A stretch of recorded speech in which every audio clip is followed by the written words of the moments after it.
Приветствую вас, дорогие телезрители! В эфире «Архивы памяти. Вечные главы истории ингушского народа». В сегодняшнем выпуске мы поговорим о том, как ингушский язык получил свою письменную форму, о людях, которые стояли у истоков этого процесса. Об этом и многом другом нам расскажет гость программы, исследователь и архивист Берснакол Газиков. Приветствую вас! Добрый вечер. Берснакол Джабрилович, какими материалами по ингушской письменности вы сегодня располагаете?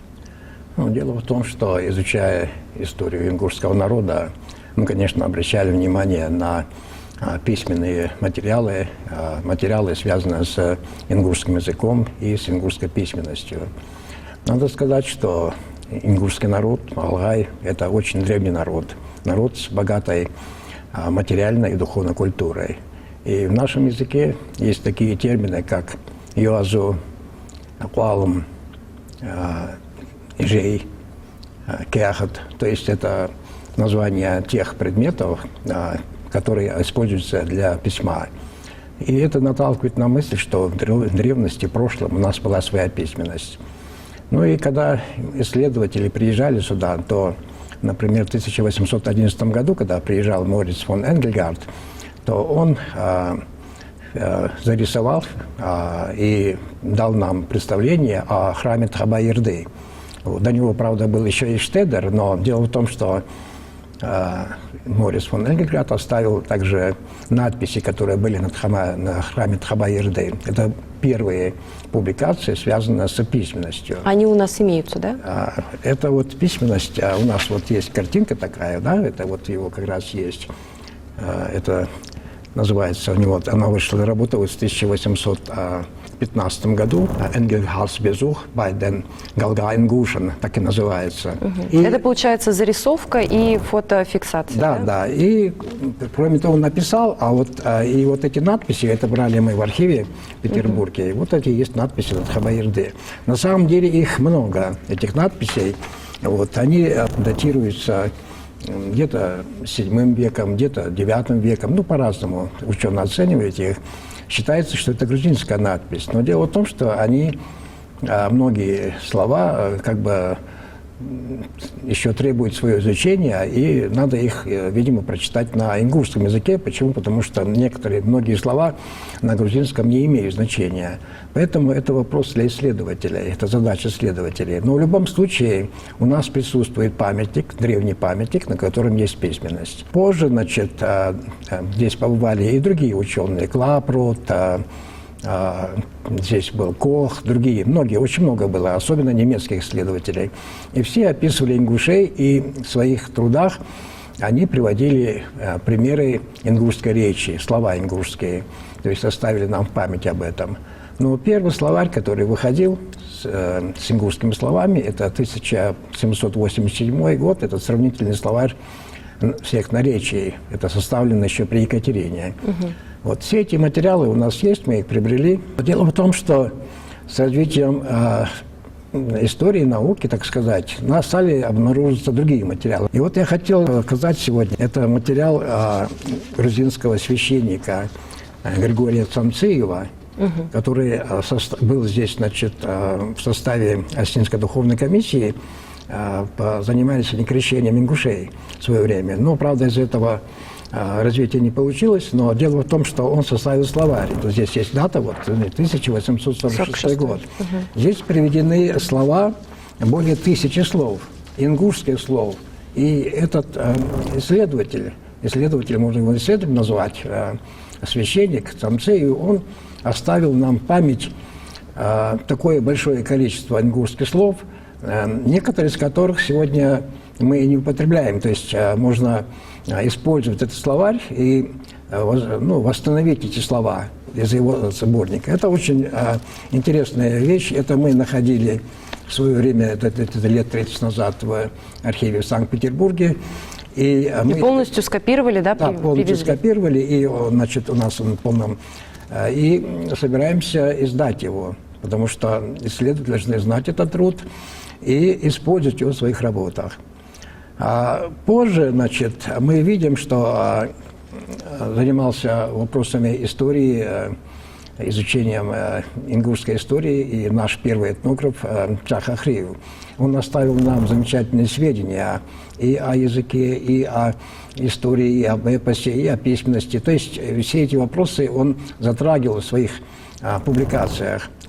А позже мы, работая в Институте рукописи имени Кекелидзе в Грузии, в свое время находили материал.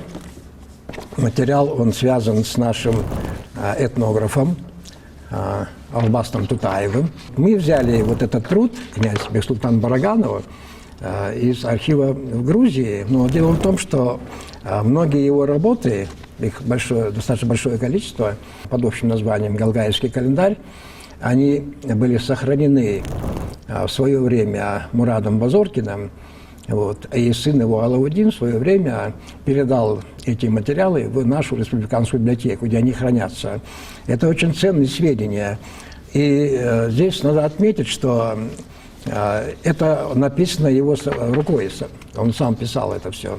А дело в том, что эти труды, часто исследователи упоминают эти труды, ссылаются, но в принципе они еще не были опубликованы. То есть предстоит работа по публикации и по анализу этих сведений, которые есть вот в его Галгаевском календаре. Что же касается нашего, то, что мы говорим сейчас здесь, оно тоже будет издано, и люди смогут посмотреть, хотя многие уже и знают. То есть все это вы опубликуете в одном сборнике? Да.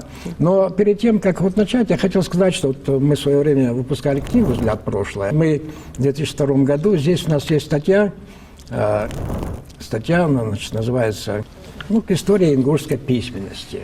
Вот. Мы попытались, по тем данным, которые у нас были в то время, на 2002 год, дать какие-то свои соображения по поводу ингушской письменности. Но надо сказать, что развитие нашей письменности, мы обычно считаем, что это случилось с выходом газеты «Сердало» в 1923 году, но предпосылки к созданию письменности были еще и раньше.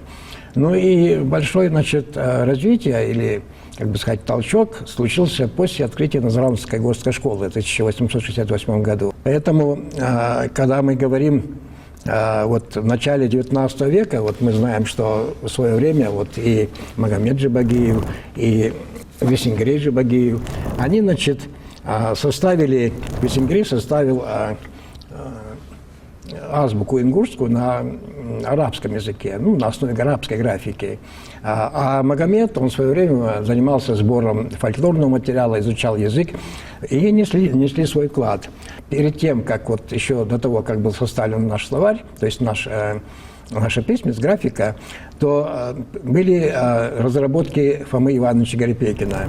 Гарипекин Фома Иванович, более 30 лет изучал ингушский народ, составил свою азбуку, свою азбуку он составлял, изучил ингушский язык, в совершенстве знал язык. Мы хотели бы сказать, что вот работа именно посвященная письменности ингушей. Фома Иванович, изучив историю, облазив горы, башни, все изучив, он пришел к выводу, что на основе тех археологических находок, которые были сделаны им самим, а также и был такой исследователь Вертепов, на базе раскопанных кувшинчиков с надписями, он сделал вывод о том, что ингуши в древности имели письменность, и она похожа на древнеиндийскую письменность Магадги. Он при этом говорит, что ингуши в древности имели письменность, но ее в основном владели ею в основном жрецы, и где-то лет 500 тому назад ингуши потеряли эту письменность. И поэтому мы, конечно, должны в дальнейшем изучать, исследовать и находить какие-то материалы, подтверждающие эту точку зрения. Но здесь хотел бы еще сказать, что здесь попутно хотел сказать, что здесь вот есть работа такая, это из эпоса «Кориш-центр Вин Гармахка». Вот такая публикация, я хотел здесь поправить. Дело в том, что исследовательница из Петербурга Жульетта Месхидзе в свое время опубликовала эту надпись, но написала, что это неизвестный, неустановленный автор. Мы изучили и пришли к выводу, что это из собрания Фомы Ивановича Гарипекина. То есть мы можем сегодня поправить Его это, работа, да. Да, и подсказать, что это было так. Создание письменности, еще до того, как мы ее приняли, в 1923 считается, принимал участие и Магомед Альтемиров. Вот он здесь сидит. Был и его вариант.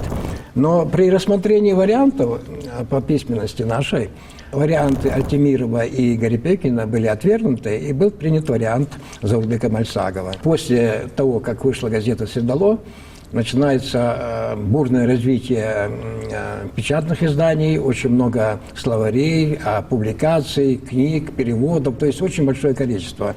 Мы эти материалы, большей частью приобрели, хотя и не все.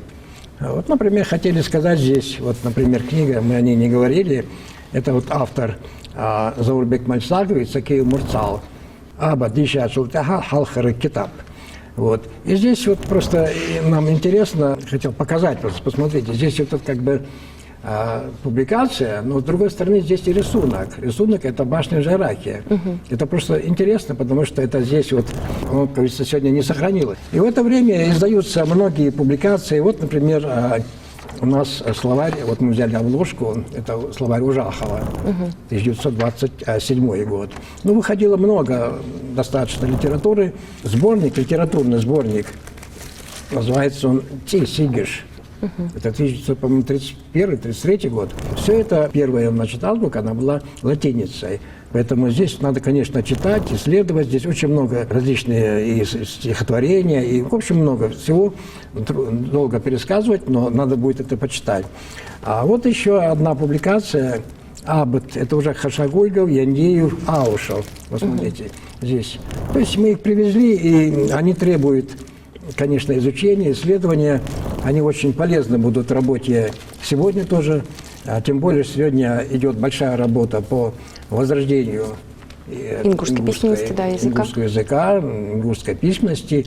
Исследования идут большие. И вот я хотел еще показать вот довольно редкие вещи к истории ингушской письменности, статья Магомеда Мальсагова. Потом еще публикации очерк басмийского языка Мальсагова Заурбека. Вот отчет из командировки Адриана Митрофанова в 1932 году. Здесь они также, наряду с музыкальной культурой, занимались они сбором материала по ингушскому языку и по ингушской письменности. Это тоже интересно. Здесь также еще есть вот у нас письмо директора Базоркинской школы академику Марру с просьбой прислать книги для школы. Говоря вот о занятиях, надо сказать, что мы говорим о письменности. Дело в том, что у нас достаточно много памятников здесь. Мы продолжаем свою работу по сбору материала. Вот, все это нам очень интересно. Вот, и хотел бы тут же сказать, что Джоханна Николс, профессор университета из Калифорнии, она, много лет занималась исследованием ингушского языка. Также она исследовала и другие кавказские языки, но ингушским языком она занималась больше всего. Сделала вывод о том, что ингушскому языку как минимум 6 тысяч лет. Вот я знаком с Джоханной Николс, и в одно время я был всего один раз, правда, в Лейпциге, в институте Макса Планка. Около месяца мы там были в составе Лили Тариевой и Султана Мережкова. Я был только один раз, но и то у меня остались хорошие впечатления. Там действительно шло изучение ингушского языка. С одной стороны, это и лексика, с другой стороны, это и многие другие вещи. То есть там знают и уделяют большое значение тем языкам, которые находятся на грани исчезновения, считается так. Потому что сейчас считается то, что и наш язык... Да. Дело в том, что язык у нас будет, он всегда будет, но дело в том, что мы часто используем выражения, слова из других языков, и так это называется билингва, то есть мы двуязычные. В конечном счете, конечно, язык страдает от этого, поэтому надо делать все, чтобы сохранить язык. Потому что Макс Планк институт занимается не только ингушским языком, а вообще всеми языками таких малых народов. И это действительно такая проблема, мировая проблема. Поэтому наш язык тоже один из таких языков. Поэтому надо делать все для популяризации языка, для изучения языка, уделять больше внимания, говорить больше, исследовать, делать сравнительный анализ языка с другими языками. То есть это работа для лингвистов, это наперед. Ну и мое пожелание всем исследователям, дело в том, что в библиотеках, в Петербурге в особенности, в Москве, очень большое количество литературы связано с ингушским языком. И моя мечта – это все-таки ее можно, как бы сказать, осуществить, это приобрести все материалы, связанные с ингушским языком. Это осуществимое. Дело в том, что можно приобрести все словари ингушские, которые выходили, все публикации, статьи по ингушскому языку, в том числе материалы, связанные с басбийским языком. В свое время в архиве рукописей, восточных рукописей в Петербурге удалось мне скопировать труд Цискарова, туршинский язык. Дело в том, что язык туршинский, он близок к ингушскому языку, и поэтому есть, можно исследовать этот язык и познать много об ингушском языке, или наоборот. Вот. То есть, потому что это очень близкий язык. И поэтому нам необходимо приобрести все материалы, связанные с нашим языком. И, конечно, в результате археологических находок в последнее время эта работа у нас, можно сказать, пошла. Вот, в связи с участием мецената Гусареева Михаила Саврабековича, я думаю, что у нас еще будут впереди много археологических открытий, в которых будут найдены и различные, может быть, надписи. Вот. Особенно эти надписи бывают чаще всего при раскопках. Например, мы исследовали, брали отчет Геви Гамбашидзе по храму Тхаба-Ирды, и вот в раскопках мы обнаружили, в его материалах я имею в виду, мы обнаружили черепицы с надписями.